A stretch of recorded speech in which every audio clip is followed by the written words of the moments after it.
पण हे दोन्ही पालकमंत्रीपदं यासाठी महत्त्वाची आहेत. आपण कदाचित यापूर्वीच्या मुलाखतीत बोललो असू की सगळा मुंबईचा जो विस्तार MMR रिजनचा विस्तार हा रायगडमध्ये मोठ्या प्रमाणात होणार आहे. बरोबर. आणि आता जे नवीन वाढवड बंदर होणार आहे ते वाढवण बंदर आणि रायगड जिल्हा याची कनेक्टिव्हिटी वाढणार आहे.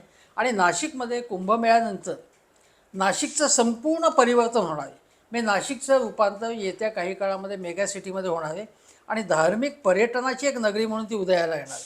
त्यामध्ये फार मोठे स्टेक्स आहेत आर्थिक, आणि त्यामुळे ती संपूर्ण ते सगळी ताकद जी आहे ती भाजपला स्वतःकडे हवी आहे, आपण लक्षात घेतलं पाहिजे.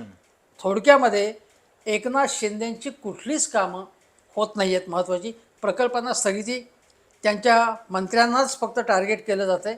करप्शन असेल, कॉन्ट्रोवर्सी असेल, काहीतरी स्टेटमेंट्स असतील, आणि त्यांना पालकमंत्रीपदंसुद्धा त्यांना जी हवी आहेत, अगदी दादा भुसे यांचा क्लेम आहे त्यांनाही मिळत नाही आहे. आणि त्यामुळे एकनाथ शिंदे पूर्णपणे बचावात्मक पवित्रा झाला.